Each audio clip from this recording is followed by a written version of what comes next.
Kayanggaw!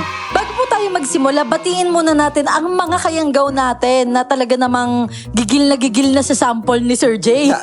Ang mga kayanggaw natin na si Gomez, 2823, Cristel Agbuya, Celeste Sheila May S, at si kayanggaw na Teresita Ponce.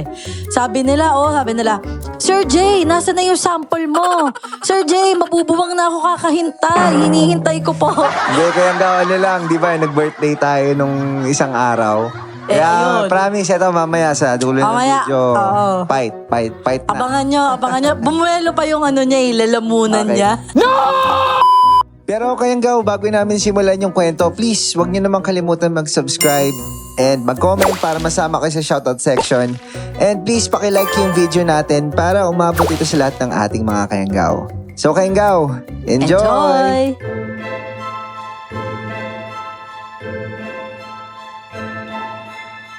Mapagpalang araw po sa lahat ng nakikinig. Napilitan akong bumalik sa probinsya para ipagpatuloy ang pangarap kong magkaroon ng sariling restaurant. Nung una maayos naman ang lahat. Tahimik, simple at parang bagong simula. Pero hindi ko inakala na ang buhay probinsya na hinahanap ko, mababalot pala ng kababalaghan. Simula nang makilala ko ang isang pamilyang nakiusap lang na makikain sa karinderya ko. At para lubos niyong maunawaan, tawagin niyo na lamang po ako sa pangalang Kai. At ito, ang aking kwento.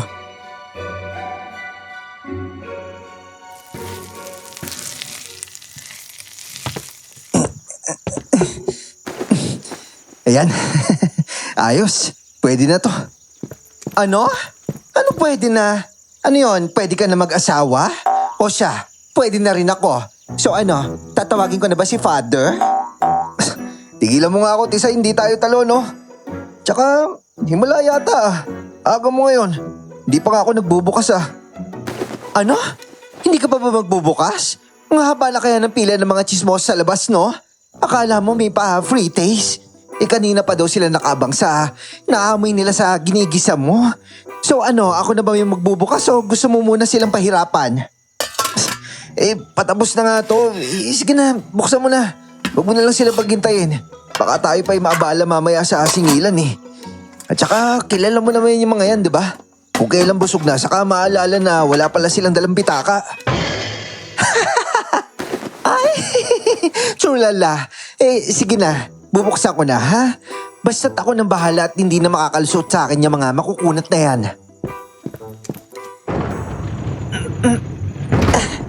Good morning! Pasok mga sumukay, pasok! Oh, reminder lang ha.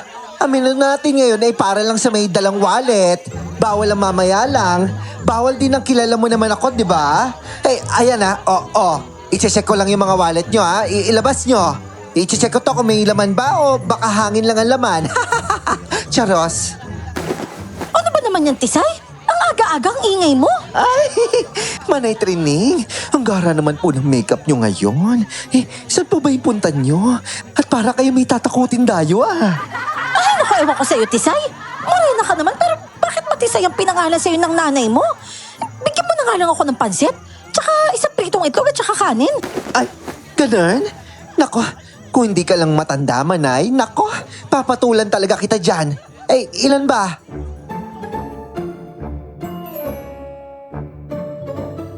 Ganito lagi ang umaga ko noon, lalo na kapag si Tisay ang kasama kong magbukas. Maingay siya, palabiro at puno ng energy. 5:00 pa nga lang may pila na sa karinderya. Mga magsasaka, mga empleyado at mga naghahanap ng almusal o baon. Hindi naman sa pagmamayabang pero magaling talaga akong magluto. Dati kasi akong cook sa syudad at doon pa lang, madalas na akong napupure sa lasa ng mga luto ko.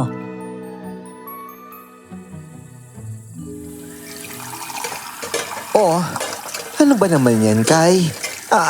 Kaya mo pa ba? Ba't kasi ayaw mo na lang mag-hire kahit kagahugas lang eh? Baka mamaya mauna ka pang mapasma kaysa sa matapos yung kalsada sa kanto, ah? Kaya ko pa naman, Tisay. Bakit? Meron ka bang kakilala? Wala rin naman kasing naglalakas loob na mag-apply dito eh. Oh, paano sila mag-a-apply? Wala ka namang announcement. Ano yon? May mind reader sila? Sige na. Diyan ka na nga lang sa kusina mo. Ako nang bahala maghanap ng mga tagahugas mo, ha? ako na rin ang HR mo ngayon. Libre lang. Maraming salamat talaga, Tisay, ah. Hey, salamat ka dyan. Nagbago na pala isip ko. Kailangan ko na pala ng bayad. Oh, ano na may ibabayad ko? Hindi ako pwede, no? Ay, ang kapal naman ng festlocks mo. Porkit gwapo ka, iisipin mong type na kita? Hoy, ayoko sa kamoy ko, no? Siguro gusto ko na steak. Yon, ipagluto mo ko niyan, ha? Usual yung amoy. May sarsa at lutong-luto, ha? Huwag yung parang nag-aatungal sa plato. Manira ka talaga sa diskarte ko, Tisay. Saan ka naman nakakita ng steak na overcook? Dapat dyan, medium rare lang. Yung may konting katas pa. Yun yung social. Nako, basta. Gusto ko yung luto. Gagawin mo pa ako aswang, eh. Ayoko sa dugo, no? Katas-katas ka pa nalalaman. Dugo yun, haler. O siya, sige na. Dadagdagan ko na lang ng green na salad, ha, para kunwari healthy ka. May pipino tsaka lettuce naman sa garden, eh. Teka lang, ha. Pipitas lang ako.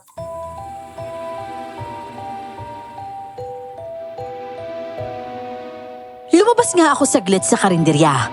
Lumang kamalig lang yon na inayos ko at ginawa kong maliit na restaurant. Sa likod ay nandun ang lupang minana ko sa mga magulang ko. Tanim ng mga gulay na gamit ko sa kusina. May kulungan din ng manok para sa itlog. Malaking tipid kasi kesa araw-araw ako mamamalengke. Pero bumibili pa rin ako ng karne at isda. At pagkapitas ng gulay, bumalik nga ako sa kusina para ihanda ang hapunan namin.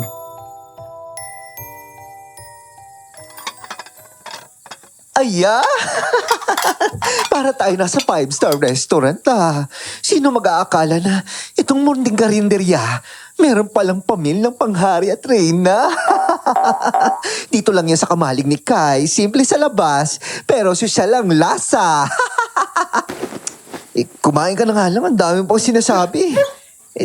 Teka. Tisay, parang may umiiyak na aso sa labas, oh. Ay, aso? Hala, oo nga, no. Teka, parang nasa harap natin, eh. Lalabasin ko muna, ha. Baka malapaan yan, eh. Aba, may aso nga. Naku, kawawa ka namang aso ka.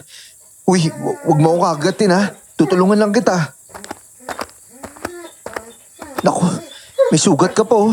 Teka lang, gagamutin muna kita, ha. Hala, ang ganda naman ng aso na yan. Kulay puti. At saka, ano yan, Kai? Bakit may sugat sa binti na? Nako, may malunggay doon sa kusina. Pigaan mo lang ng katas, tapos talian mo. Dali, Kai. Sige. Eto, natalian ko na, Tisay.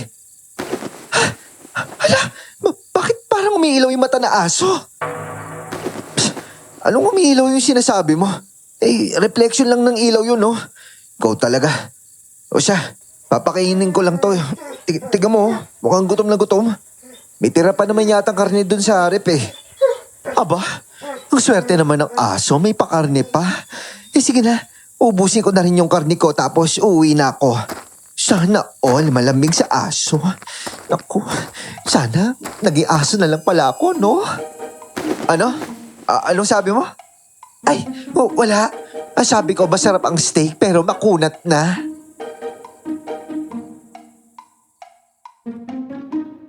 Pagkatapos ngang kumain ay umuwi na si Tisay. Nilatagan ko ng malinis na kumot sa ilalim ng mesa ang asong nakita namin, yung ginamot ko kanina. Tahimik lang siya. Halatang pagod kaya hinayaan ko siyang magpahinga. Isinara ko yung karinderya at dumiretso na ako sa bahay na magkatabi lang din naman. Pero kinabukasan, pagpasok ko ay wala na yung aso. Medyo nalungkot ako pero wala naman akong magawa. Kaya nagsimula na lang ako sa kusina.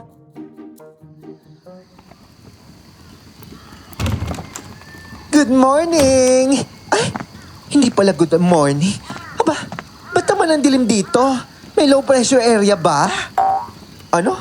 Anong low pressure? Bilisan mo nga't magbubukas na. Kanina ko pa narinig yung mga tao sa labas, eh.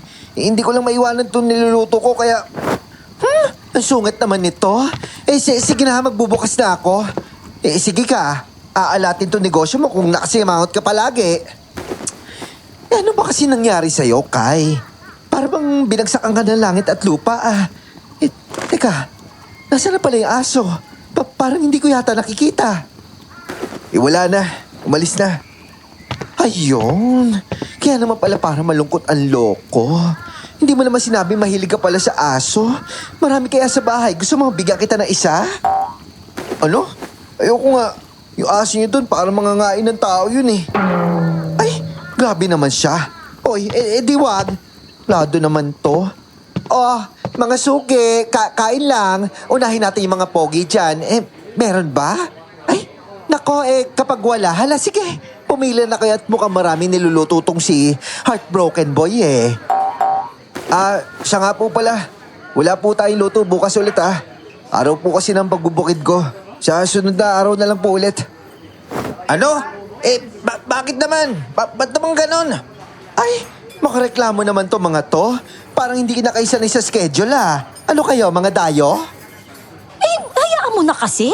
Nasanay na yung mga tao na dito lagi kumakain eh. Bukod sa mura masarap yung pagkain dito. Tapos sigurado pa sariwa. Laman, pero kahit anong puri nyo dyan, Manay Tirining, wala pong libre ngayon Bayaran na naman ang bill ng kuryente dito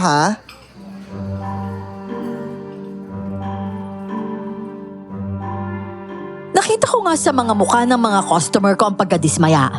Pero araw kasi ng pagbubukid bukas, kaya wala akong magagawa kundi ipasara muna ng isang araw ang karinderya. Tuwing araw ng linggo ko kasi inaasikaso ang bukid. Sinasadya ko yon kapag walang trabaho ang karamihan sa baryo. At tulad nga ng inaasahan, 2:00 pa lang ay ubos na ang halos lahat ng niluto ko para nga sa araw na yon. Nagliligpit na kami nang may lumapit na isang pamilya sa harap ng karinderya. Isang matandang lalaki, isang matandang babae, at isang dalaga. Nag-aalangan sila na parang natatakot o nahihiya. At kahit madungi sila, napansin ko pa rin ang kaputian nila.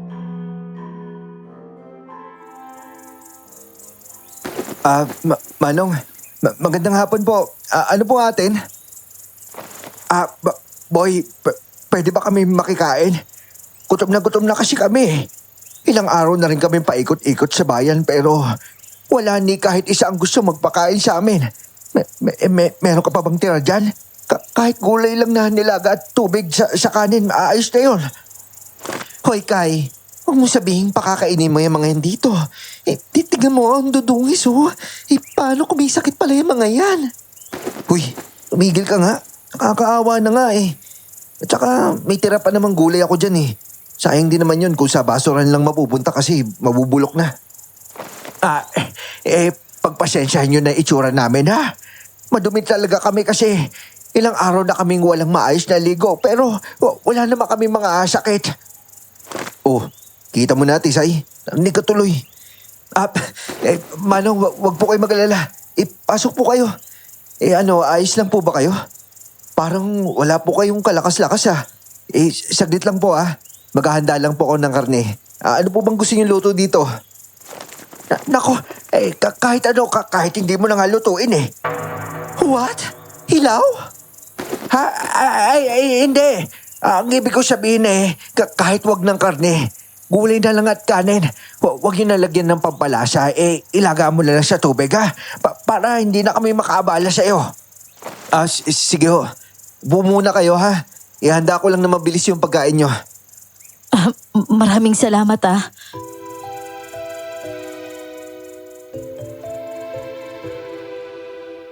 Pagkaluto ko nga ng pagkain ay agad nila yung nilantakan na para bang sarap na sarap sila. Kahit naman alam kong wala yung kalasa-lasa. Napansin ko rin na panay ang sulyap sa akin ng dalagang kasama nila. At nakaramdam ako ng kilabot sa klase ng tingin niya. Matapos silang kumain, ganun na lang ang gulat ko nang abutan ako ng matandang lalaki ng isang pirasong bato. Pero pagtingin ko ay ginto yon. Kinagabihan, mahimbing na ang tulog ko nang magising ako sa malakas na alulong ng mga aso. Sunod-sunod yon, mula sa malayo hanggang sa palapit ng palapit sa bahay namin. Kasabay ng ingay ng mga manok sa kapitbahay. Pero nga dahil sa pagod, hindi ko na yon pinansin at bumalik na lang ako sa pagtulog. Kinaumagahan naman.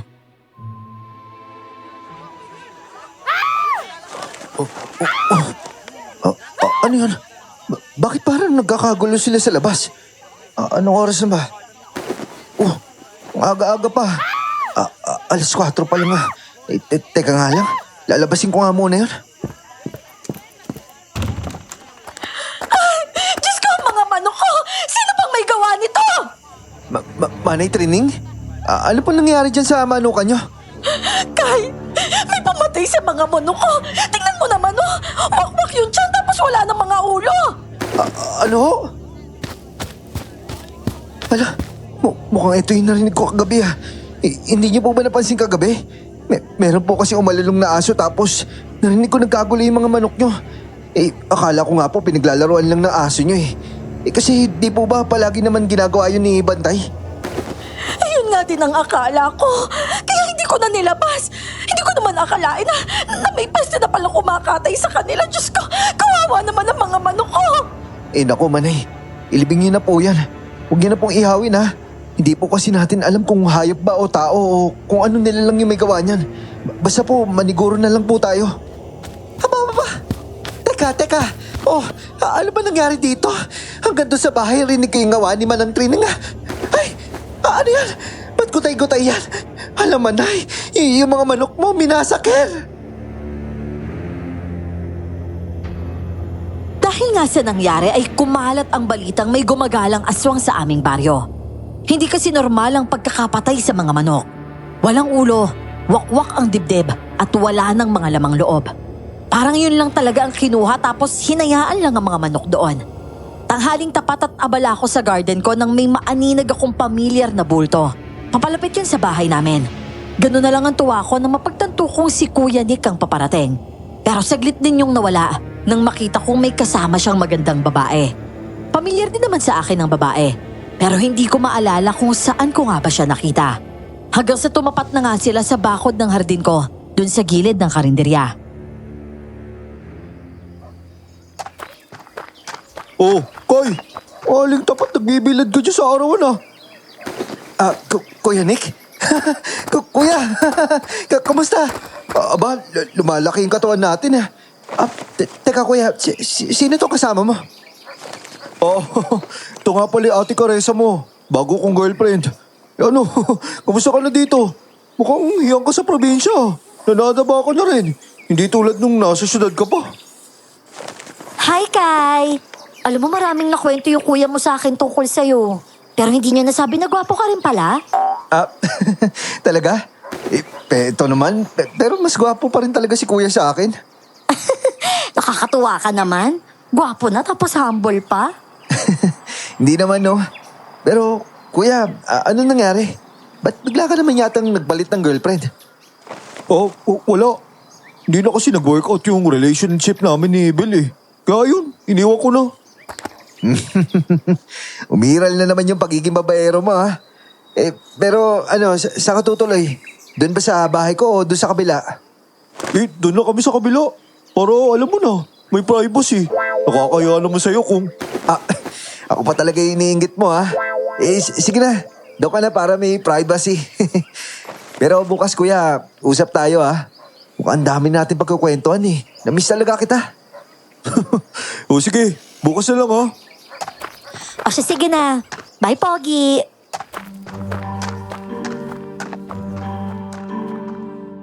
Medyo naiilang talaga ako sa paraan ng pakikipag-usap sa akin ng babaeng yon. Para kasi siyang nang-aakit. Sinundan ko na lang ng tingin ng papalayo kong kapatid kasama yung girlfriend niya. Naguguluhan talaga ako noon.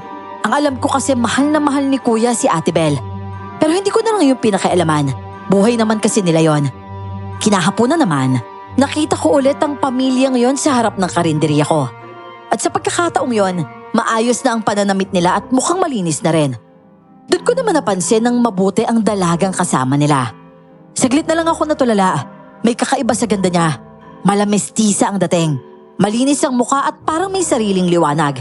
Napalunok pa nga ako bago ko pilit inilayo ang tingin ko.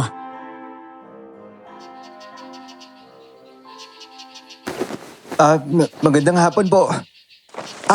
Boy, sarado ka na pala. Opo, araw po kasi ng pagbubukid ko Pero kakain po ba kayo? Oo sana alam mo na, ayaw kasi kami pakainin doon sa iba. Ikaw lang talaga yung nagpapakain sa amin. Naku, pasok po kayo. Dito lang po yung daan. Sarado na po kasi dyan sa harap Ah, maraming salamat, Iyo ha. Siya nga pala. Ako si Gaston. Manong Gaston na lang. Tapos ito na may asawa ko, si Kana. At ito yung anak ko, si Grace. Ako naman po si Kai. Pasok po kayo. Pasensya na po kayo ha. Medyo magulo po talaga dito kapag walang luto eh. Nagre-restock kasi ako ng mga gulay galing doon sa garden. Kaya hindi ko pa po naayos ngayon. Nako, ayos lang yon, Iho. May karne pa po ako dito. Ihawin ko na lang po para may makain tayo ha. Ano po ba yung sa inyo? Lalagyan ko po ba ng asin? Iho, pwede bang wala na lang asin? Sige ho. Teka lang po ha. Ihiwalay ko lang po itong sa inyo. Kai, hindi ka man lang ba nagtataka kung bakit ayaw namin sa asin? Di naman ho. Sanay naman po kasi ako sa syudad. May mga customer po talaga na ganyan yung request, lalo na yung mga foreigner. Mahilig talaga sila sa walang lasa. Tapos minsan nga kapag nagluluto sila, hindi talaga lutong-luto. Ano po bang gusto nyo? Gusto nyo rin po ba ng ganon? Yung medium rare lang? Talaga? Sige, ganon na lang yung sa amin.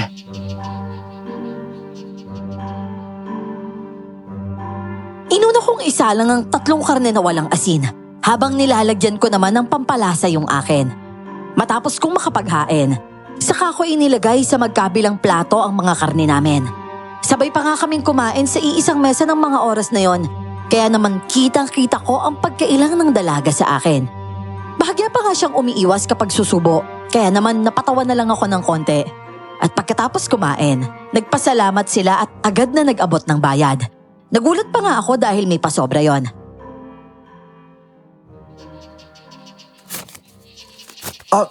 Naku, wag na ho. Hayaan mo na.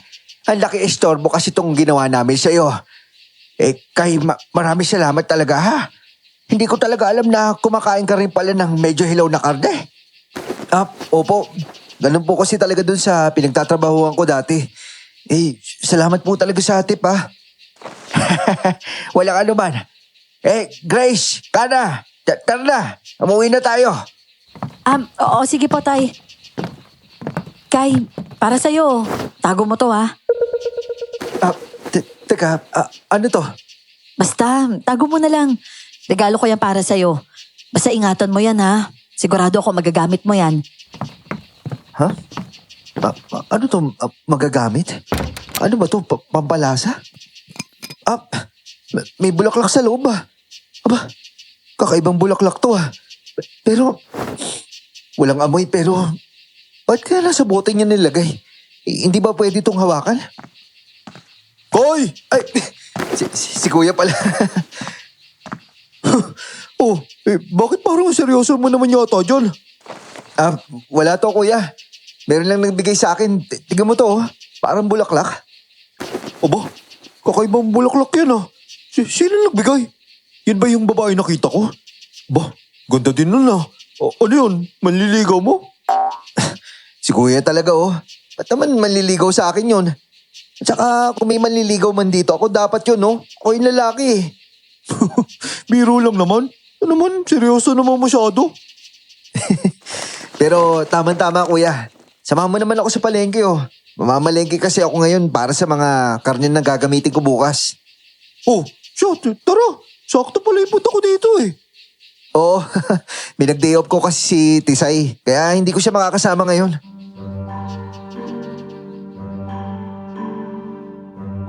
Pareho kaming tahimik sa tricycle papunta sa palengke. Medyo malayo yun sa bayan, kaya tuwing linggo ng hapon ako namimili ng mga karne. Kapag nauubusan bago matapos ang linggo ay nagpapadrive na lang ako sa suki ko. Pero mas gusto ko pa rin na ako mismo ang pumipili. Habang namimili kami, naisipan kong buksan ang topic tungkol sa dating girlfriend ni Kuya. Palaisipan pa rin kasi sa akin ang paghihiwalay nila.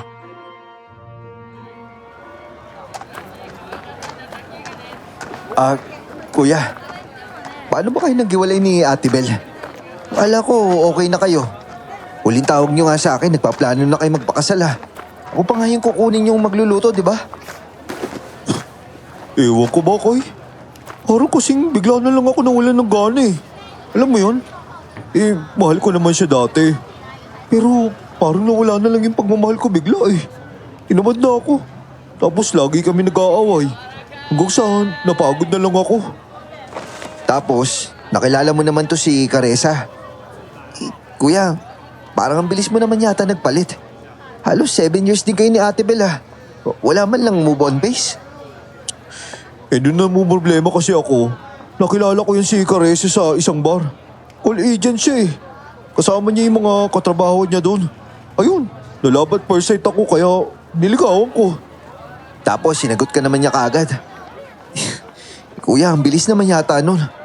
Oh, bakit? Inamalit mo naman yata yung mga karisma ko. Hindi naman sa ganun, kuya. Pero kasi, alam mo yun, parang may mali eh. Hindi man lang ba siya nagpakipot muna? Ibang babae kasi si Caressa.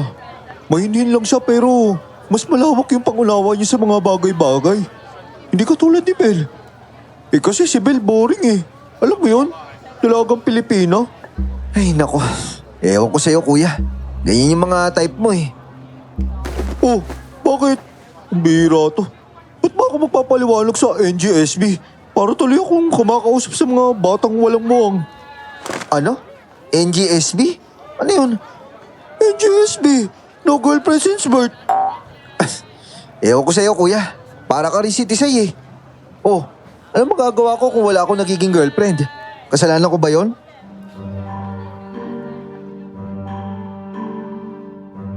Natawa na lang ako sa sinabi ni Kuya Nick.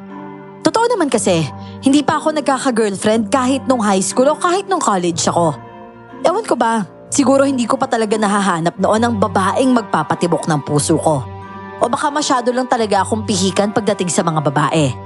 Naglalakad kami palabas ng palengke nang makasalubong namin si Manay Trining na para bang may dala-dala na namang kakaiba at masamang balita. Bakas na bakas kasi sa mukha niya ang pagkabalisa at pag-aalala.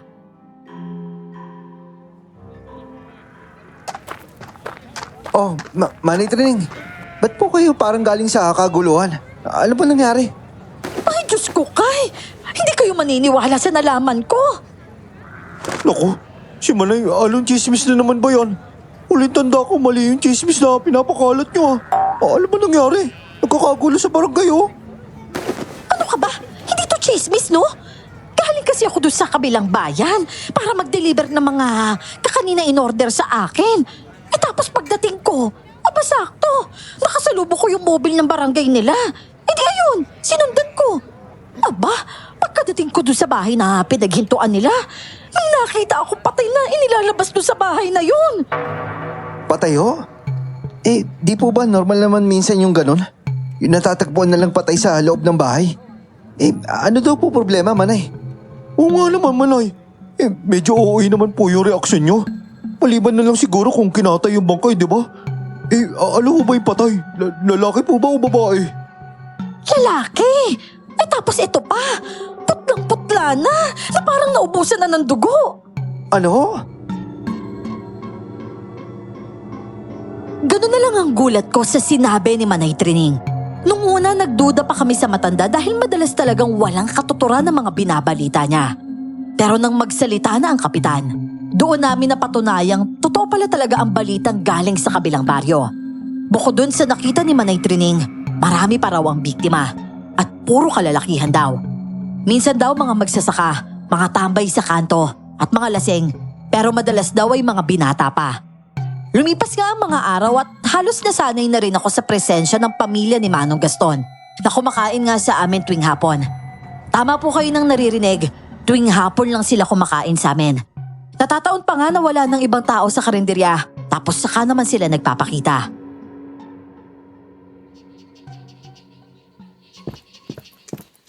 Oh, nandito na yung specialty namin ngayon ha. Steak ala kamalig ni Kai. Enjoy! Grabe, ang bango naman yan. Ay, mas mabango ka dyan, girl. Siya nga pala. Lagi-lagi ko kayo nakikita dito ha. Saan ba kayo nakatira? Doon lang kami sa dulo. Yung bahay na puti malapit doon sa bundok. Ay, yung puti? Akala ko wala nakatira doon.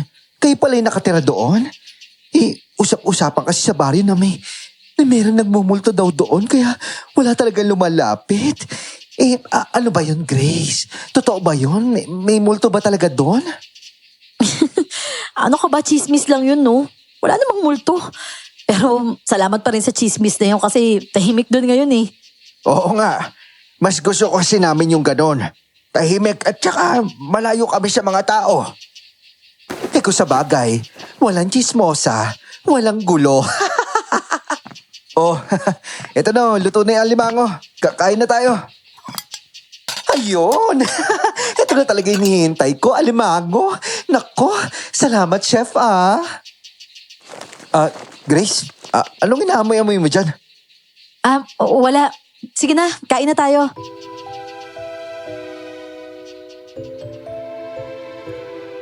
Nakaupo na ako sa harap ng mesa nang mapansin kong napalingon si Grace sa labas, na para bang may inaamoy siya sa hangin. Napakunot na lang ang noo ko dahil saglit kong nakita na parang nag-iba ang kulay ng mga mata niya. Para yung naging pula. Pero isang iglap lang yon, kaya hindi ko tuloy alam kung nakita ko ba talaga o baka naman guni-guni ko lang.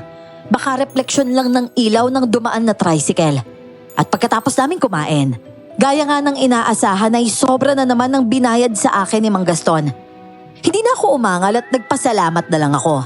Ayoko rin naman kasing masamain yung kabutihan niya. At sa totoo lang, magaan talaga ang loob ko sa kanila.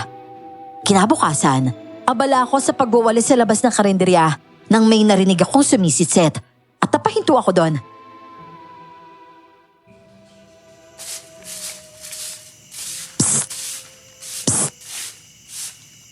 Oh, Grace, bakit? Ang aga mo naman yata ngayon. Ha? Kasi, ano ba to? Kasi may pagkain ba dyan? Nagugutom na kasi ako eh. Ha? Oo. Alika. Alika doon sa loob. Ba't ka ba nasa labas? Madaling araw pa lang Naghahanap nga kasi ako ng makakain. Halos wala akong makita eh. Oh, di ba may pera naman kayo? Pwede kayong bumili. Oo nga, pero kasi mas masarap yung pagkain nahahawakan mo eh. Ano?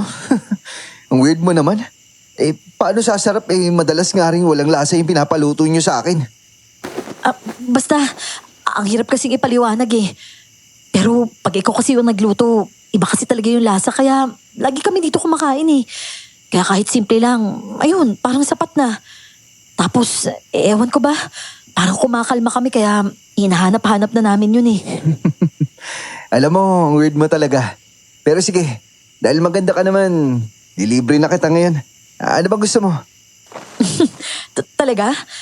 Gusto ko kasi sana yung ano eh, yung bang, ano ba tawag ni Tisay doon?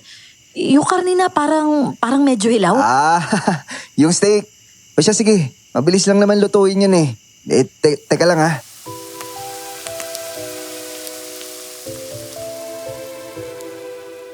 Hindi ko rin maintindihan ang sarili ko noon. Habang pinapanood ko si Grace kumain ay parang may kumikiliti sa puso ko. Para siyang batang first time makakain ng steak. Tuwang-tuwa siya at kumikisla pa ang mga mata.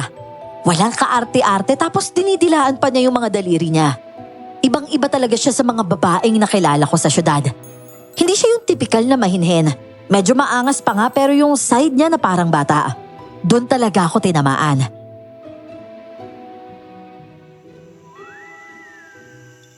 Uy, Kai, huwag mo ko susumbong kay ama nga.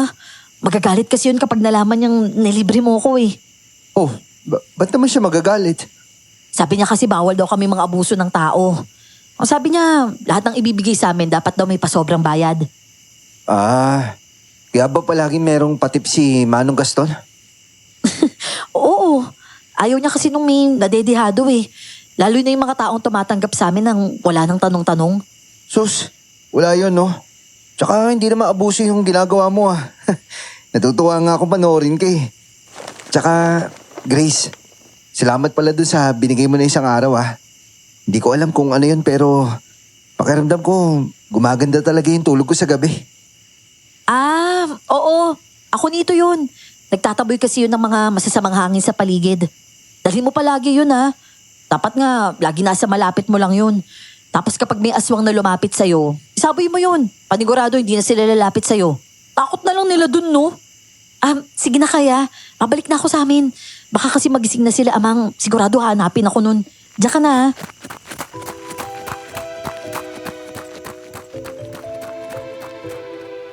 Akma pa lang sana akong magtatanong nang mabilis na siyang tumakbo palayo sa karinderya. Napailing na lang ako at saka bumalik sa loob para asikasuhin naman ang kusina. At kinahaponan, matapos naming magsara ay inaya ko si Tisay sa kakahuyan para nga manguha ng mga panggatong. Bata pa lang talaga kami ay nakasanayan na namin ang pagkuha ng panggatong. Kaya naman kabisado na namin ang parte ng gubat kung saan maraming tuyong kahoy. Pababa na kami noon nang marinig namin ang mababa at galit na angil sa paligid. Madilim na kasi noon, may kalamigan na rin ang hangin. Kaya naman takot na dumikit sa akin si Tisay. Ay! Ano yun? Bakit may agil? Tisay, parang doon galing yun ha. Teka lang ha. Hoy! Baliw ka ba? Umuwi na tayo. Baka yan yung nachichismis na aswang ngayon doon sa kabilang bayan. Hindi, saglit lang. Meron lang akong titignan.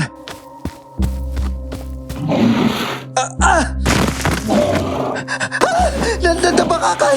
Ano yan? Hoy! Aswang! Bitawan mo yung kaibigan ko!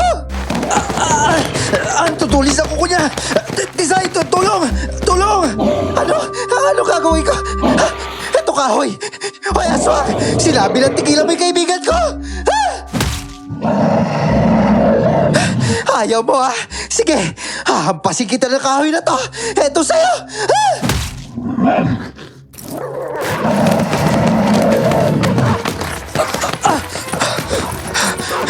Tisay! Yung aso! Niligtas ako ng aso! Bilisan mo dyan, Kai! Tumakbo na tayo! Lintik na aso ang ayaw ko na dito! Mabilis nga kaming umalis sa lugar na yon. Hindi ko na nagawang pulutin pa yung sakong may lamang panggatong.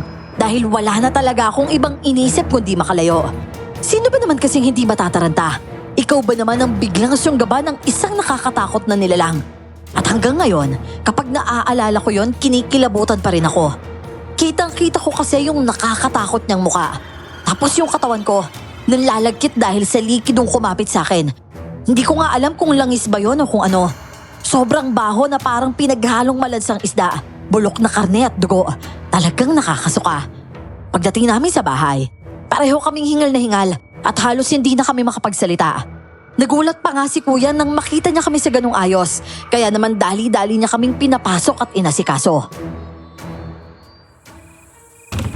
Oh, kayo? Ano ba nangyari sa inyong dalawa? Para kayong dinumog na aso ah. Ano? Anong aso? Hindi aso, kuya. Aswang. Tinumog kami na aswang. Nakakita kayo na aso tapos dinumog kayo? Hoy, Tisay. Ako lang yung dinumog, no? Pero bakit parang masugat ang kapakis sa akin? Aba, paano ba naman sumabit ako doon sa kawayan na kakatakbo? Lintik na asong na yun. Dahil sa kanya nasira yung malapor sinala ko konti sa lubayan. Pero seryoso ba talaga kayo dyan? Nakakita talaga kayo na aswang? Oo nga, Kuya Nick. Magbibiro ba naman kami sa lagay na to? Kita mo naman, no? Puro kami sugat. Si Kai nakalmot pa. Tingin mo, sino gagawa niya sa kanya? Kuya, totoo po talaga yung sinasabi na... aray ko. Ang sakit talaga ng mga sugat ko. Ano, Kai? Makakapagluto ka pa ba bukas? Ang laki na sugat mo sa braso, oh. Kaya mo ba ba? Ikaw hindi, magsara na muna kaya tayo bukas. Magsara ka muna bukas. Hindi mo kakayanin yan lalo na't mainit sa kusina. Kapag gumaling na yung braso mo siguro, saka ka na bumalik sa pagluluto. Sige po, kuya. Pero, ba't ka nga pala nandito, kuya? Hinahanap kita. Pauwi na sana ako eh. Oo siya, sige na. Bukas na lang kita kakausapin ha. Magpahinga ka na. At saka, Tisay, ihatid na kita sa inyo. Madadaanan ko naman yung bahay niyo eh. Mabuti pa nga, kuya. Sakto nandito ka. Tara na. Kai, mauna na kami ha. Magpahinga ka na dyan.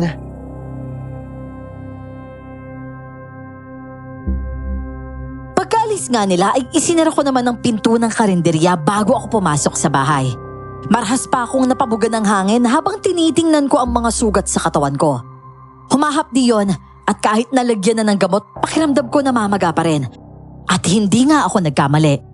Dahil kinabukasan, paggising ko ay namamaga ang mga sugat ko. Masakit yon at hindi ko nagaanong maigalaw. Pilit akong bumangon at lumabas para sana magpahangin. Pero paglabas ko, nakita ko sa harap ng pinto ang sakong naiwan namin ni Tisay sa gubat. Nandun pa rin ang mga kahoy at ang nakakatuwa pa doon. May mga halamang nakapatong doon na halatang kapipitas lang, pati isang maliit na bote. Luminga pa nga ako sa paligid, pero wala naman akong nakitang taong mukhang galing doon.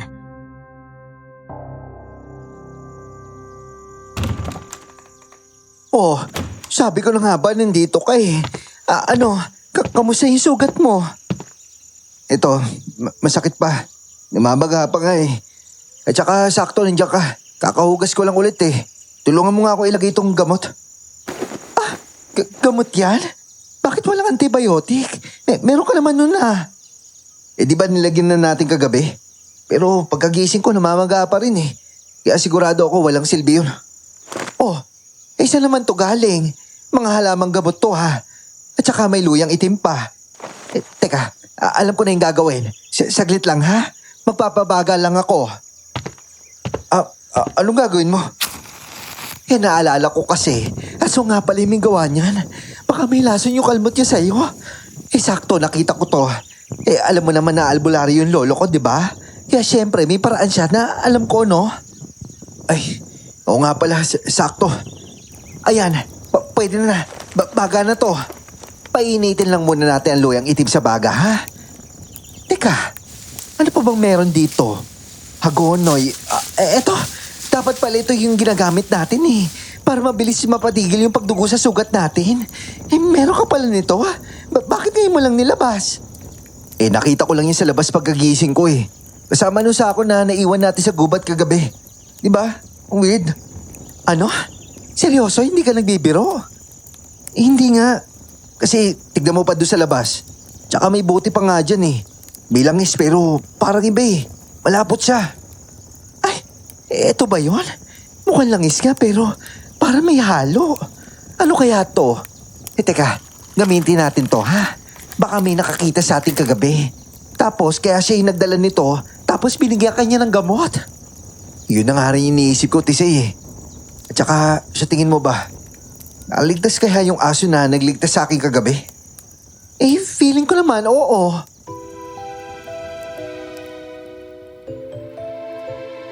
Hindi na nga ginamit ni Tisay yung hagonay sa sugat ko. Sa halip ay pinahiran niya ito ng langis na galing dun sa bote. Alam ko naman na dating albularyo ang lolo niya pero ang hindi ko alam, may naipasa pala itong kaalaman sa kanya. Kinuha niya ang luyang itim sa baga, hiniwa sa gitna at bahagyang pinalamig bago idampi sa sugat ko. Napangiwi pa nga ako sa hapdi nang ilapat niya yon sa sugat ko. At para bang unti-unting hinihigop ng mainit na luya ang sakit mula sa braso ko. Hanggang sa kalaunan, ramdam ko na lang ang pamamanhid ng kalamnan ko na parang unti-unting kumakalma ang kirot.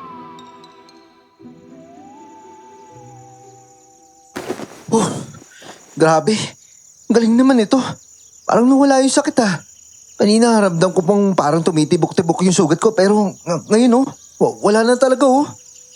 Diba? Mabuti na lang talaga. Naku, kung sino man yung nagbigay nito, salamat talaga sa kanya. Eto, may tira pa yung langis mo. Itago mo yan ha. Mas mabisa yan sa gamot na nabibili natin sa butika eh. Tisay! Tisay! Kay! Nandiyan ba kayo? Si Manay yun ah. Manay? Bakit po? Naku, Diyos ko talaga, kayong mga bata kayo! Hindi ba sa kakahuyan kayo galing kagabi? Aba kayo! May natagpo ang patay doon sinakap ngayon! Binata raw! Ano? Naku Kay, kung hindi pala tayo nakatakas doon kagabi, baka tayo na yung patay ngayon. Sa tingin mo, Tisay, nambibiktima rin kaya siya ng bakla? Ano akala mo sa akin? Pero teka, on second thought, ayoko pa mabiktima, no? Sana hindi siya picky, lalo na sa mga kagaya ko. Totoo ba yung naririnig ko? Nakasagupan niyo daw yung aswang kagabi? Tama po kayong Manay. Takot na takot nga po kami. Tingnan mo naman itsura namin, no? Mukha ba kami nag-outing lang doon? Nakipagdyumbagan kami sa aswangit na yon. Pinagbabato ko siya ng kahoy. Tapos ito si Kai, balak pa yatang halayan ng pangit na yon. Kumabawan pa naman eh. yung aswang na yun eh. Eh bakit naman kasi hindi kayo nag-report kagabi sa barangay? Abay manay naman, maiisip pa ba namin yun sa takot namin? Tapos dugaan kami parehas. Eh syempre, magtatago na kami sa bahay namin, no? Eh baka mamaya paglabas namin, nakaabang na pala yung syungit na yun. Ay, sa bagay, may punto ka nga naman. Eh kaya pala hindi ka nagbukas ngayon, Kay. Oo manay, ang sakit po kasi ng pagkakakalmot sa akin na aswang na yun eh. Namamaga pa nga po ito pagkagising ko.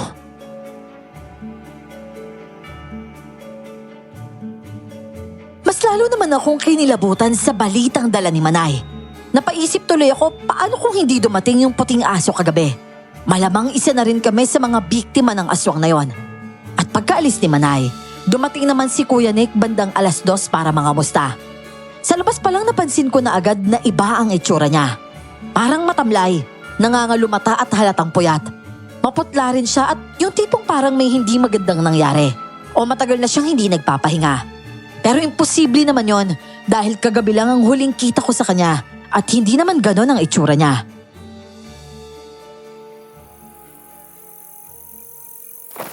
Kuya, bakit parang puyat na puyat ka? Namumutla ka oh. Anong nangyari? At saka parang hindi ko yata nakita nung umaga yung girlfriend mo ah. Nasa kabilang bayan lang yun. Nag-otis sa trabaho. Alam mo naman yun. Tsaka, sama talaga ng pakaramdam ko. Ewan ko ba, Koy? Nakatulog naman ako. Ang ibig pa nga eh. Pero pagkagising ko, parang pagod na pagod ako. Ay nako, tama ka Kuya Nick. Mas pagod ka pa yata dito sa sugatan mo kapatid eh. Eh, maupo ka muna. Ano, nakakain ka na ba? Magluluto ba ako? Ako, kawawa ka naman. Hindi ka yata inaalagaan ng bagong jowa mo ha. Isaki ka na lang kaya ako na mag-aalaga sa'yo. Dali na. Stoy, ilan mo nga si Kuya. Sama na nga yung pakaramdam eh. Tapos ginaganyan mo pa. Eh, tiga mo. Hindi na nga makapagyabang eh. Ay, true lala. Eh, nasa na nga ba yung angas mo, Kuya? Ay, naku. Nahihilo ako sa ingay mo, Tisay. Pwede ba manahimik ka mula? Nandito pa si Kuya! Nick, tutulungan mo ako baka babagsak ko to si Kuya mo! Eh, teka lang, dito sa babag, ilapag mo si Kuya. Ano ba naman to? Sunod na sunod yung kamalasan natin ha. Muntik pa tayo maaswang tapos ito pa yung kay Kuya. Hinintay nga naming magising si Kuya. Ilang oras din siyang tulog kaya naman pagmulat niya. Pinakain ko agad ng arroz caldo na dinamihan ko ng luya para kahit papano makabawi siya ng lakas. Umayos naman ang pakiramdam niya pero tumanggi siyang dun muna matulog dahil wala daw mag-aasikaso sa girlfriend niya. Bandang 5:00 naman, dumating si Mang Gaston. Nakasalubong niya si Kuya at napansin kong kakaiba ang tingin niya. Para bang may nakita siyang hindi ko makita. Kay, kapatid mo ba yun? Opo, Kuya ko po yun. Eh, pasok po kayo. Eh, pasensya na po kung hindi ako nagbukas ng karinderya ngayon ha. Pero pwede naman po kayong kumain sa loob. Madali lang naman ihanda yung pagkain nyo eh. At saka, nasa loob din naman po si Tisay. Nako, ayos lang Kay. Nasabi rin naman sa akin ni Grace yung sitwasyon mo. Oh? Sinabi po ni Grace? Paano po niya nalaman? Ha? Sinabi ko ba si Grace? Opo, kakasabi niyo lang eh. Amang, si Manang Trining po kasi yung nagsabi sa inyo. Eh na naman kayo eh, nagiging mali-mali na naman kayo. Oo nga pala, si Trining nga pala. Eh, kita mo nga naman, tumatanda na talaga ako. Eh, bakit nga ba si Grace yung sinabi ko? Naku, ayos lang po yun, Mang Gaston. Mukhang malakas pa naman po kayo eh. Pero Kay, matanong ko lang, may sakit ba yung kapatid mo? Para kasi siyang namumutla eh. Opo, natumba po siya kanina dito eh.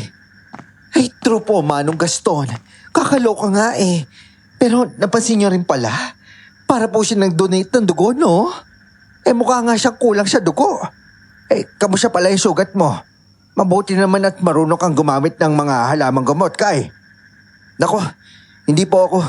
Si Tesay po talaga yung gumamot sa akin, tapos naging okay po yung sugat ko. Hindi na nga po masakit eh. At saka kita nyo, nakakaluto na po ako. Pero Kay, wag mo pa rin babasain muna yung mga sugat mo ha. At At saka, ipahid mo pa rin yung langis dyan. Langis? Paano mo nalaman na may langis ako? Naaamoy ko kasi eh. Langis yun, di ba? Yung bote doon sa dulo ng mesa?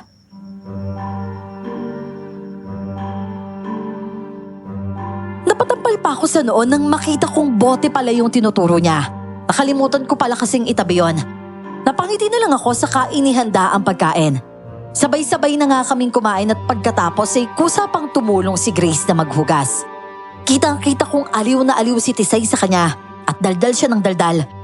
Hindi ko na nga namalayang napapangiti na rin ako habang pinapanood ko sila. At maya-maya pa, nagpaalam na si Namang Gaston at may iniabot na namang supot sa akin.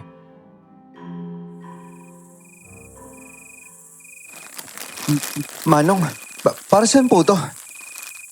Halamang gamot yan. Ilaga mo tapos ipainom mo sa kapatid mo. Makakatulong sa kanya yan. At saka, siya nga pala. Mag-iingat kayo, Kai, ha? O sige na, mauna na kami.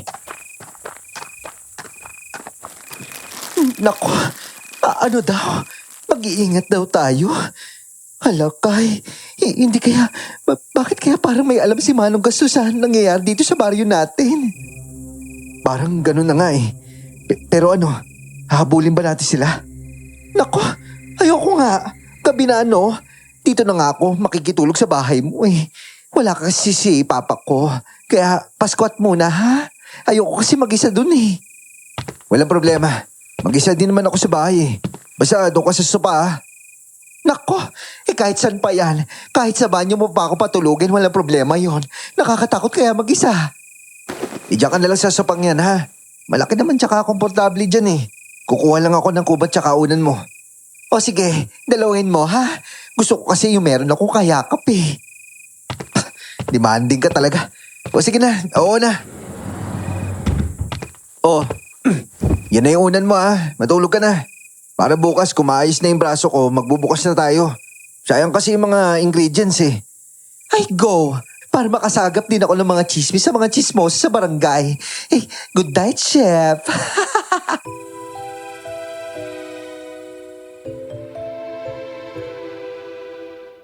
Tinalikuran ko na nga si Tisay ng gabing yon. Pumasok na ako sa kwarto ko at nagpahinga na rin ako. Habang natutulog ako, isang masamang panaginip ang dumalaw sa akin.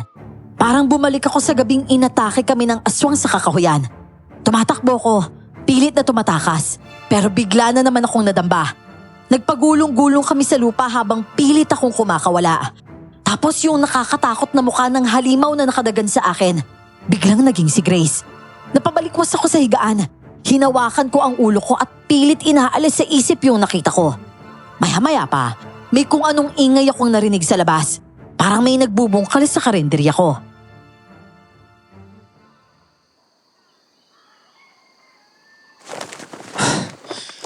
Bihirang panaginip yun.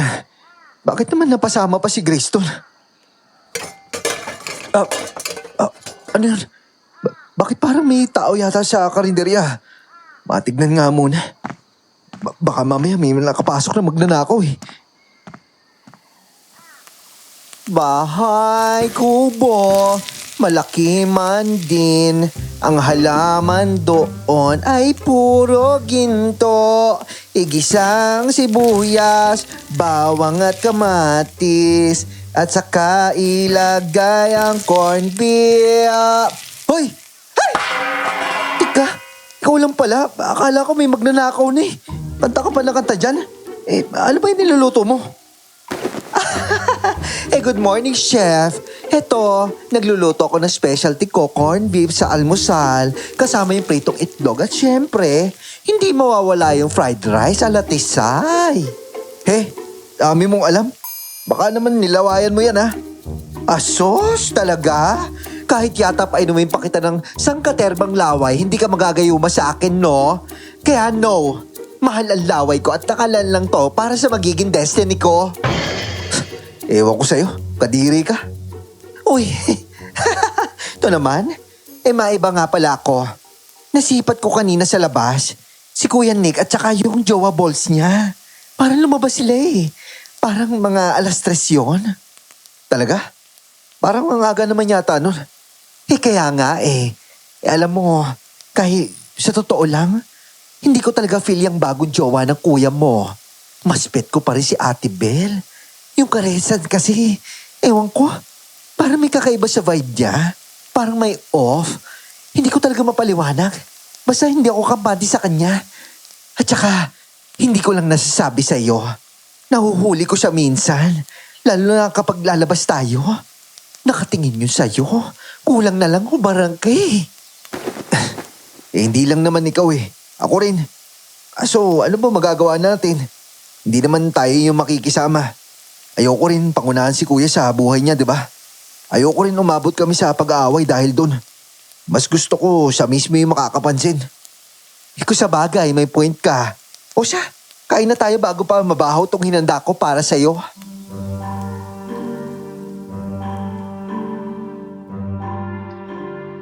Pagkatapos ngang kumain ay nagluto lang ako ng ilang potahe para may maitinda kami kahit paano. Pagkatapos kong makaluto, iniwan ko saglit si Tisay sa karinderya para nga silipin ang tinitirhan ngayon ni na kuya. Pagdating sa bahay, gamit ang susi ay binuksan ko yon. Sinalubong ako ng nakakasulasok na mabahong amoy sa loob. Parang kulob, mamasa-masa at may amoy pa na parang nabubulok na hayop. Dali-dali ko yung sinara at bumalik na ako sa karinderya. Kinagabihan, matapos lumubog ang araw ay saktong namataan ko ang girlfriend ni kuya na papaalis. Sinundan ko siya at napakuyom ang palad ko nang makita kong may kinikita itong lalaki. At saka kauyan pa talaga. Akma sana akong aalis nang makita ko ng malinaw ang unti-unting pagbabago ng anyo niya at ang pagsunggab niya doon sa lalaki. Lintik na. Aswang si Caressa. Sino yan? Lumabas ka dito! Lumabas ka kung ayaw mo ikaw ang isunod ko maging hapunan! Naku, anong gagawin ko dito? Wala man lang ako dalang kahit ano. Tatakbo na ba ako? Pero baka maabutan niya din ako. Makikipaglaban ba ako? Buwisit naman na buhay to. Ano naman yung laban ko sa halimaw na to? Naaamoy kita! Lumabas ka na dyan! Gusto mo ng taguan? O sige, pagbibigyan kita! Pero kapag nahuli kita, akin ka na! Kainis, bahala na nga, tatakbo na ako. Hoy, halimaw ko pala! Kaya pala hindi magaan yung loob ko sa'yo. Niloloko mo lang yung kuya ko! Kay! Oo, ako nga to. Kung gusto mo ako maging hapunan, habulin mo ako kung kaya mo! Hoy! Bumalik ka dito, Kay! Hindi ka pwedeng makatakas sa akin! Tatakas ako kahit ikamatay ko! Bahala ka na dyan! Hindi ako magpapahuli ng buhay sa'yo, aswang ka! Hindi niya ako pwede mahuli. Kailangan ko makatago. Kailangan ko makahanap ng taguan. Amang hindi ako pwedeng magkamali. Si kayong naaamoy ko. Teka, si Grace ba yun? Eh, sigurado ka ba, anak? Opo, Amang. Papalapit na po siya. At may naaamoy po ako kakaiba. Yung mandurugo. Amang hinahabol siya ng mandurugo. Nalinti ka na. Talagang hindi titigil yung babae asong na hanggat hindi niya nakukuha yung gusto niya. Diyos ko, magastol! Grace! Amang yan na si Kay. Dali Grace, dali mo kaagad siya sa bahay. Ako na yung harap sa aswang na to. Hoy! Aswang! Hanggang dyan ka na lang! Ako harapin na! Hindi ko na nakita pa ang sumunod na nangyari dahil mabilis na akong hinatak ni Grace palayo. Napakabilis ng takbo ko noon at parang lumilipad lang ang paa ko dahil sa pagkakahatak ni Grace sa akin. Huli kong narinig na para bang may nagsalpukan kaya alam kong naglaban na si Manong Gaston at ang aswang na yon. Pagkapasok nga namin sa bahay, mabilis namang isinara ni Grace ang pinto. Napasandal pa nga ako sa pinto habang pilit na pinapakalma ang kumakabog kong dibdib. Dali-dali naman kaming nilapitan ng nanay ni Grace at pinalayo na niya kami doon.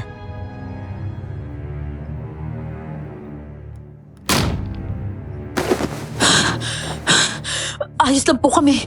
Pero si Amang, nagpaiwas siya para itabo yung aswang na mandurugo. Mandurugo? Mandurugo talaga yung tawag sa aswang na yun? Oo, Kay. Mga aswang sila na mahilig manipsip ng dugo ng tao. Lalaki yung madalas nilang binibiktima. Inaakit muna nila ito sa kanila yung aatakihin. Minsan pinapakasalan pa nila yung biktima nila. Tapos unti-unti nilang uubusin yung dugo ng napangasawa nila. Kaya pala ginamit niya lang yung kuya ko. At siya pala yung bibiktima sa baryo. Teka, kilala mo yung katawang tao ng aswang? Oo, yun yung bagong girlfriend ng kuya ko. Si Caressa. Peste aswang na yun. Napuruhan niya pa ako. Inang may sugat po si Amang sa tagiliran.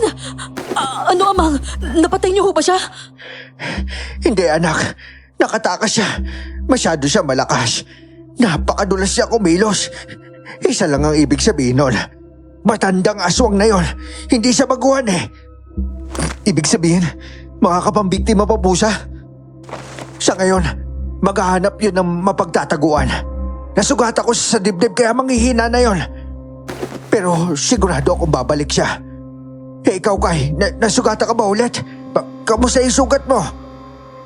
Ayos lang po ako pero medyo bumuka po ulit yata yung sugat ko. Ganun ba? Mahal, unahin mo nga muna itong sugat ni Kai. Hindi pwede ma-infection yan eh. Nako, mamaya na po to. Mas malaki pa po yung sugat nyo eh. Inang, gamutin niyo na po si Amang. Ako na po yung gagamot kay Kai. Si Manang Kana nga ang gumamot kay Mang Gaston habang si Grace naman ang nag-asikaso sa sugat ko. Napangiwi pa ako sa hapde, pero tiniis ko yon hanggang sa tuluyang nawala ang sakit. Pagkatapos ay naghanda si Manang Kana ng nilagang kamote dahil wala na ibang makain, kaya nagkasya na kami roon. At nang matapos, seryoso ako kinausap ni Mang Gaston at inamin ang revelasyong matagal ko ng kutob. Hindi lang ako nagsalita dahil alam kong hindi sila masama. Aba, bakit parang hindi kayo yata nagulat? Manong Gaston, matagal ko na po alam na meron po talagang kakaiba sa inyo. Hindi ko lang alam kung ano kayo pero isa lang po yung sigurado ko na hindi po kayo masama. Kasi nagawa nyo nga pong pumasok sa karinderya ko, di ba? Sa bagay, oo nga pala. Anak ka talaga ng tatay mo. Pero yung kapatid mo si Nick, nagbana sa kainosentihan ng nanay nyo. Hindi man lang nakaramdam na asong na pala yung kinakasama niya.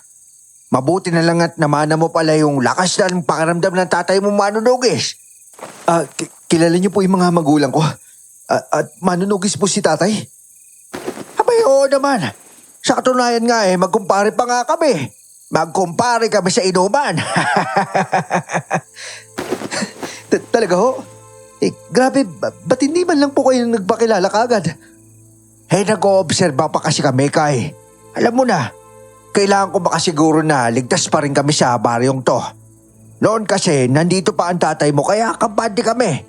Pero ngayon at wala na siya, natural lang na mag-ingat din ako. May pamilya din ako na pinoprotektahan, no?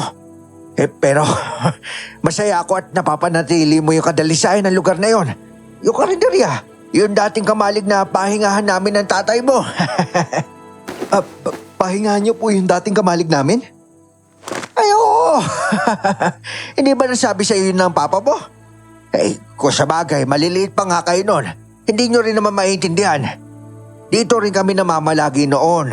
Kasama ng iba pang mga lasudan. Pero nung matapos ang digmaan sa pagitan ng Mandurgo at Lasudan, nagwatak-watak na kami. Nag-focus na lang kami sa aming mga pamilya. Nagkanya-kanya na kami at mas inuna namin yung sarili namin mga pamilya.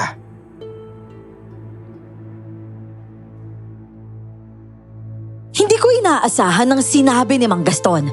Paulit-ulit ko yung inisip hanggang sa mapagod ako at doon na natulog sa bahay nila. Kinabukasan, nagising akong may katabi, isang puting aso. Pero sa harap mismo ng mga mata ko, unti-unti itong nagbago hanggang maging si Grace. Nataranta ako nang mapansing wala siyang suot, kaya naman tinakpan ko siya ng kumot. Lumabas agad ako at naabutan si Mang Gaston. Tahimik lang na nagkakape. Oh, gising ka na pala. Tara, kape tayo, Kai. Salamat po, Manong Gaston. Sige po, pakape na nga rin po ako. Aba, bakit? Meron ka ba nakita na hindi ka nais-nais? Wala po, Manong. Huwag ka magkaila. Kita-kita ko yung itsura mo. Namumula ka na, oh. Pasensya ka na kay Grace, ah. Hindi ba kasi niya kontrolado yung pagigilasudan niya? Bigla-bigla na lang siya nagpapalitaan yun na wala pa sabi. Minsan kahit tulog. Ganun po ba? Nagulat lang po talaga ako, Manong. Hindi ko po kasi inaasahan yun eh. At saka, maraming salamat po talaga sa pagligtas sa akin kagabi ha. Pagkatapos ko po magkape dito, uuwi po muna ako ha. Kakausapin ko po si Kuya. Kailangan ko po siyang mabigyan ng babala eh. Mas maigi pa nga yun. Huwag mo na hintayin magising pa si Grace at mamaya pa yung bangon yan. Susunod na lang yan sa'yo doon. Lagi naman yan tumatakas para magbantay sa karinderya eh. Talaga po? Parang hindi ko naman po yata siyang napapansin na napunta doon. Asos! Akala mo, hindi ko alam na napunta siya doon ha? Ako ba talaga yung pinaglololoko nyo? Papunta pala kayo, pauwi na ako. O siya, sige na. Ubusin mo na yung kape mo tapos magmadali ka nang umuwi. Sige po.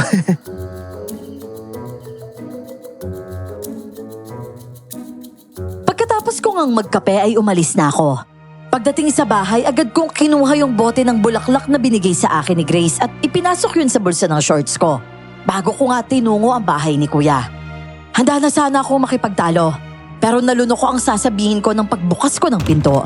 Nakita ko siyang nakahandusay sa sahig, namumutla at parang naghihingalo na.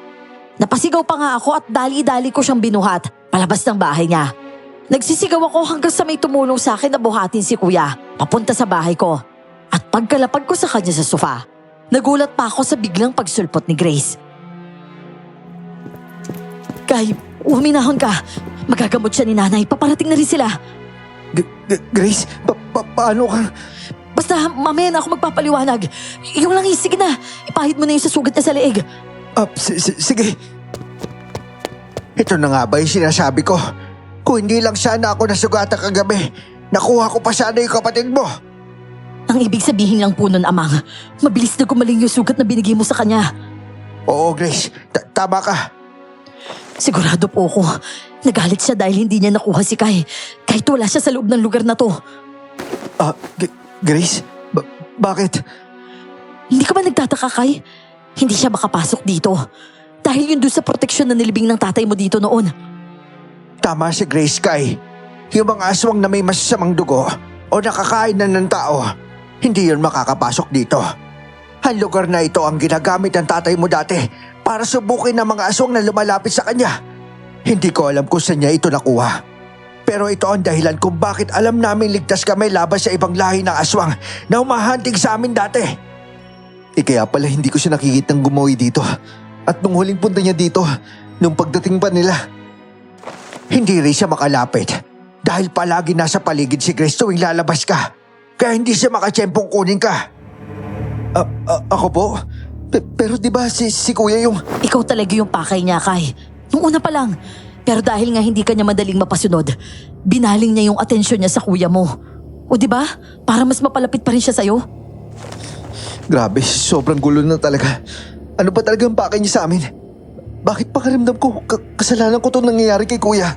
Saan po ba ako nagkamali? Huwag mo nang masyadong isipin yon, Kai. Ang mahalaga ngayon, ligtas ka. At maliligtas pa natin yung kuya mo. Siguradong babalik yung aswang na yon. Kaya Grace, maganda ka ha. Ano pong gagawin niyo, Manong Gaston? Haharapin niyo po ba siya? Paano kung kayo naman po ay mapahamak? Huwag kang mag-aalala, Kai. Responsibilidad ka namin. Kaya nga kami nandito para protektahan ka. Tama si Grace. Sinumpaan pangako ko ito sa tatay mo. Kung mapahamak man kami, lubos namin yung ikalulugod dahil napahamak kami habang tinutupad yung pangako namin.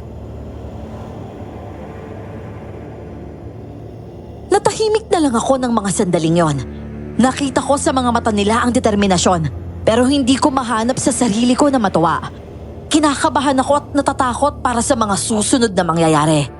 Matapos gamutin ni Manang Kana si Kuya, nakita kong bumalik na ang kulay sa mukha niya. Hindi ko alam kung ano ang ginawa ng ginang sa kanya, pero nagpasalamat pa rin ako dahil alam kong bumubuti ang lagay ng kuya ko. At nung hapong yon, dumaan si Tisay sa karinderya kaya naman kinausap ko siya. Nabantayan muna si Kuya. Ano? Sasama ka sa kanila para harapin yung aswang? Nababaliw ka na ba? Hoy, Kai! Hindi Hindi kasi Darna, no? Alam ko naman yun, Tisay. Pero hindi pwedeng iasa ko na lang sa pamilya ni Manong Gaston yung buhay ko, no? Hindi nila ako kargo. Tsaka ayoko rin naman mapahamak sila eh. Sus! Sila o si Grace? Ako, sinasabi ko na nga ba eh. May gusto ka sa babae yun, no? Halata ka, Kai. Diyos ko naman, Kai. Doon pa talaga sa nagiging aso. Hindi mo sinabi na sana nagpaka-aso na lang ako dati. Sana ako na lang. Hey, migil ka nga. Basta dito ka lang ha. Bantayan mo si kuya. Oo na. May magagawa pa ba yung beauty ko? Palabasa ha. Alam mo, love na love kita eh. Sige na nga. Doon ka na nga sa grasya mo. Bakit naririnig ko yung pangalan ko dyan? May problema ba? Wala, Grace. Darling dear, wala. Sige na. Mag-date na kayo nito best friend ko, ha? Hindi na ako magsiselos dahil tanggap ko na. Ha? Anong date? Huwag kang makinig sa kanya. Nasaan na nga pala yung tatay mo? Nandun sa likod, doon sa gulayan. Alika, puntahan natin. Kamusta yung kuya mo, Kai? Maayos na po siya. At saka, salamat po sa inyo ni Manang Kaana, ha? Si Tisay po yung nagbabantay sa kanya ngayon. Siya nga po pala Manong Gaston. Di ba balak yung talagang hulihin yung mandurgo? May plano po kasi ako eh. Plano? O siya sige, papakinggan ko. Ano ba yung plano mo? Bala ko po sanang ipahin yung sarili ko para mahuli po siya. Ano? Hindi naman pwede yun. Amang, hindi niya pwedeng gawin yun. Pero anak, maganda yung plano niya ngayon. Hindi natin basta-basta mapapalabas yung mandurgo sa pinagtataguan niya. Pero ibang usapan na kapag ang mismo kailangan niya yung lalapit. Pero amang, delikado po yun. At saka, paano naman nilalabanan yung mandurugong yun? Paano kung hindi na siya makatakas dun? Makakatakas ako, Grace. At gagamitin ko to.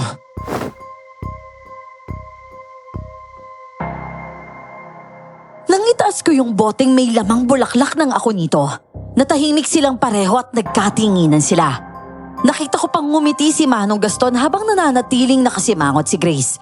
At sa huli, ang plano ko pa rin ang nasunod. Inihanda ko ang sarili ko. Kinuha ko ang almeres sa kusina at dinurog ko doon ang bulaklak hanggang sa maging pulbos na ito. Nagdurog din ako ng asin at hinalo ko yun doon.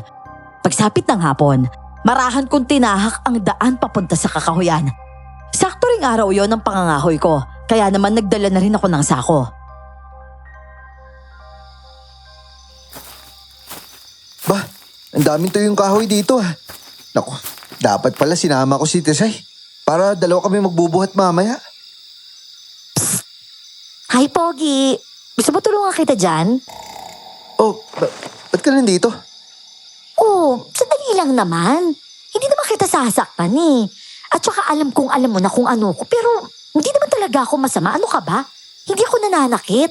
At yung mga pinagkakatiwalaan mo na yon, naku, yung mga yun yung masasama, no? Huwag mo nga bilugin yung ulo ko, Karesa. Kitang-kita kita, pinatay mo yung lalaki dito mismo. Paano ba naman? Nagpaakit siya eh. Ayoko kaya sa mga lalaki madaling masilaw sa kagandahan ko. Kaya nga pinaparusahan ko sila eh. Alam mo yun? Parang tao lang din naman ako. Kapag nagugutom ako, ay di ayun, kailangan ko kumain, ganun. Ano? Huwag mo nga akong paandaran. Tao yung kinakain mo. At meron sila mga pamilya. Pamilya? Bakit sila nagpapadala? Kung mahal nila yung pamilya nila, hindi dapat sila nagpapadala, no? Tulad mo. Kaya nga gustong gusto kita eh. At saka yung kuya mo, katulad lang din yun ng mga ibang lalaki. Madaling masilaw sa tukso. Kaya nga niya iniwan yung buntis niyang girlfriend, di ba? Dahil nga sa lawahan din siya kagaya ng iba. Buntis si ate. Si Ate Bel. Hayop ka. Sinira mo yung maganda nilang pagsasama. Oo. Relax ka lang. Ano ka ba? Hindi pa nga tayo tapos nagagalit ka na kagad? Kai, ano ka ba? Halika na. Tingnan mo ako. Tingnan mo yung kabuuan ko. Hindi ba ako maganda? Hindi ba ako kaakit-akit? Napasunod yung tingin ko sa bawat galaw niya nung mga sandaling yon. Bawat ikot, bawat pilantik ng mga daliri niya. Pakiramdam ko may humahatak sa akin. Yung mga mata niyang nakangiti, pati ang napakaganda niyang muka. Para bang biglang nagliwanag sa paningin ko. Napakuyom ako ng palad para pigilan ang sarili ko. Pero para na akong napasa ilalim sa isang hipnotismo. Hanggang sa narinig ko na yung boses niya sa loob ng tenga ko. Bumubulong, inuutos na sumama ako sa kanya. Nang makahakbang naman ako, bigla naman akong nahimasmasan. Napahawak ako sa loob ng bulsa ko at dumakot ako ng pulbos. At mabilis ko itong isinaboy sa babae. Nagulat siya at napalayo sa akin habang sumisigaw sa sakit.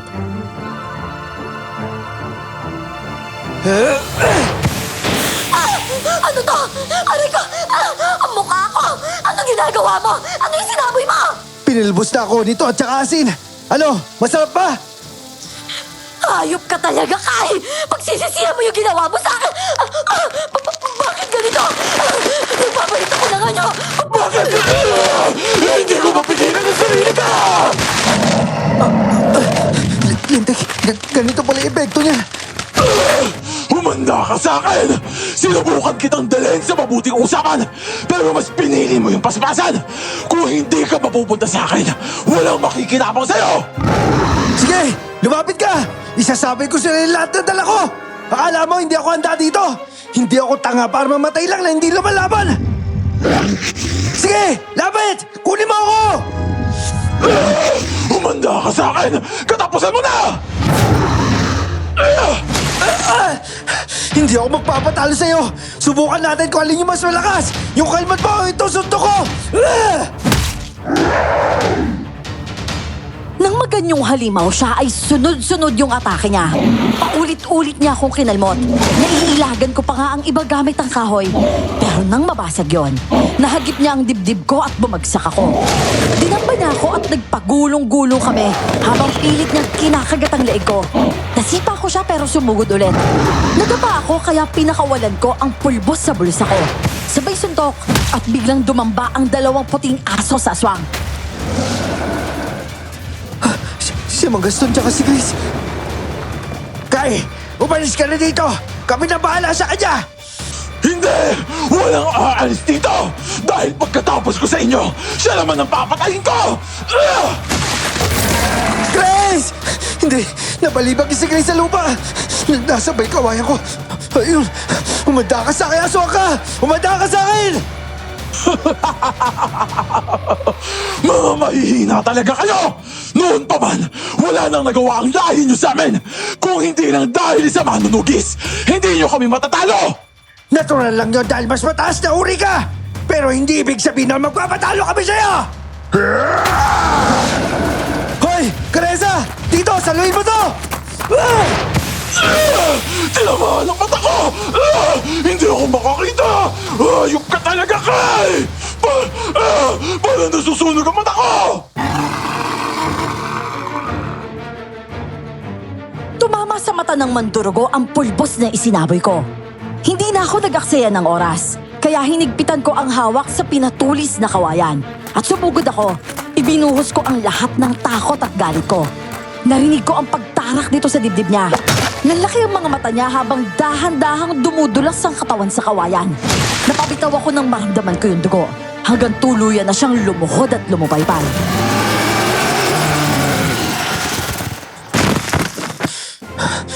Tapos na ba? Patay na siya? Kai, natalo mo siya, Kai. Grace, ikaw? Ikaw yung asong tinulungan ko dati? Bakit? Hindi ka pa rin ba makapaniwala hanggang ngayon? Ang hirap naman kasi paniwalaan eh. Para pala kayong mga asong lobo, no? Hindi ba kayo pumapangit kagaya ng ibang aswang? Pwede naman. Bakit? Mas gusto mo ba yun? Hindi.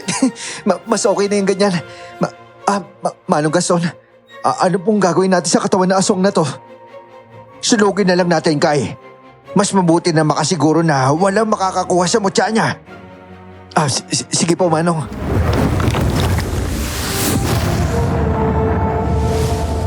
Matapos nga namin masigurong tuluyan ang naging abo ang katawan ng mandurugo, tinabunan namin yun ng lupa bago kami umalis sa kakahuyan. At bago tuluyang lumabas, dinaanan muna namin sa isang puno yung mga damit nila. Doon sila nagbago ng anyo, saka nagsuot ng damit, na para bang walang nangyaring kaguluhan, ilang sandali lang ang nakalipas. Pagbalik namin sa bahay, naabutan kong gising na si Kuya. Nakaupo siya, patingin-tingin sa paligid, at halatang litong-lito. Kita sa mukha niya na may mali. Lumapit ako para kumustahin siya, pero mas lalo lang akong nabigla sa mga tanong niya.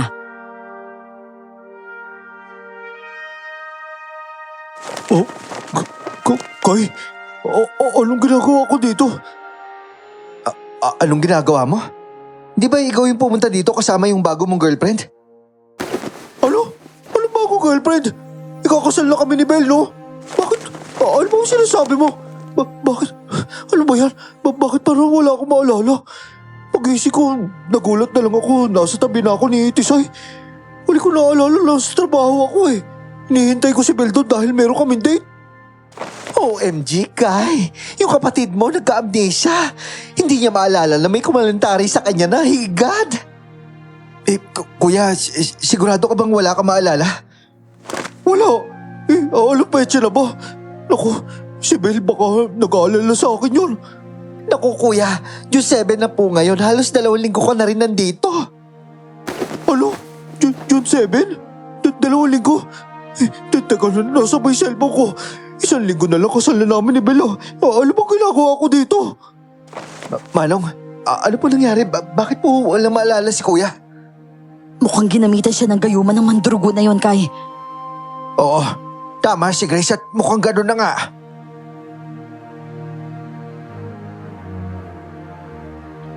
Nakita ko ang pagkataranta sa mukha ni Kuya nung mga sandaling yon dahil sa sinabi ni Grace at Manong Gaston.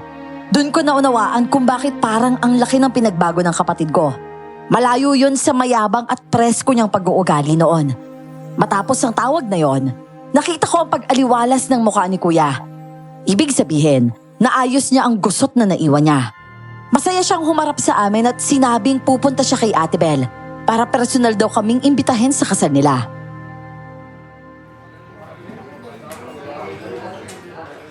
Ay, bonggay, kakasal ka na kuya.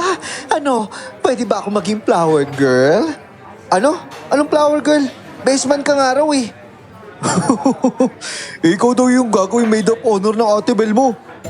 Nako, ayoko sana maging maid pero at least may honor naman yan. Kaya pwede na rin. Manong Gaston, ba't hindi na lang po kayo manantili dito? Yung bahay doon sa kabila, pwede niyo naman tirahan yun eh. Hindi ko na maasikaso yun kasi doon na kami sa syudad na mamamalagi ni Belle. Talaga ba? Aba, hindi ko natatanggihan yan. Mas malapit na kami ngayon dito kay Kai. Ayun, ayos. Natuwa ka naman. Manong Gaston, pakitago nga muna yung dalaga nyo. Yung tandang dito, naghahanap na naman ng matutuka. Stoy, Tisay, ano ba? Nakakahiya ka, no?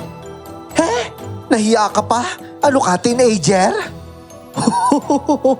Basta, bago ka manligaw patapusin mo muna yung kasal ko, Kai. Sa susunod na araw na yun. Oo naman, kuya. Ikaw pa ba? Ano yung pinag-uusapan niyo?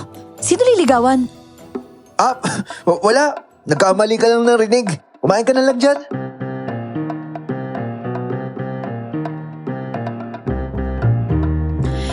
Napuno na ng tawanan ng karinderya nang matuloy ang kasal ni na Kuya Nick at Ate Belle. Makalipas ang 1 taon, lumuwas si Tisay para tuparin ang pangarap niyang mag-abroad. Si Mang Gaston naman ay tahimik nang namuhay sa dating tirahan ni Kuya. Kumalma ang baryo, gaya ng pagtabo namin sa abo ng Mandurugo. Natabunan na rin ang lahat. At ngayon ay asawa ko na si Grace at hindi ko na sila nakitang magpalit-anyo dahil parang iniwan na nila ang dating katauhan nila. Dito ko na lang po tatapusin ang aking kwento, Miss Clar. Maraming salamat po sa pag-ere nito. At more power po sa channel ninyo.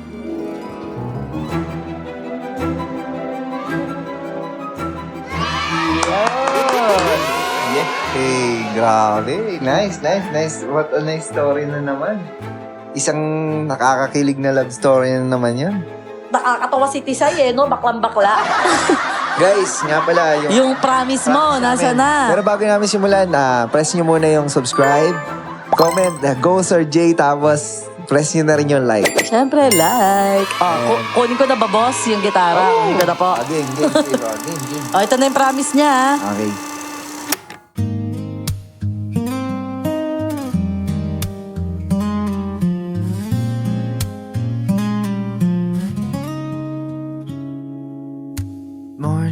drifts across your face. Suffers all the time we waste. Every tiny thing you say is my quiet in today. I can't name what's happening, but my steps keep finding you. If I whisper slowly, you pull it closer. Every breath is pulling nearer than before. When you look at me, feels like meant to be. Maybe love is easy when it's you that I'm for.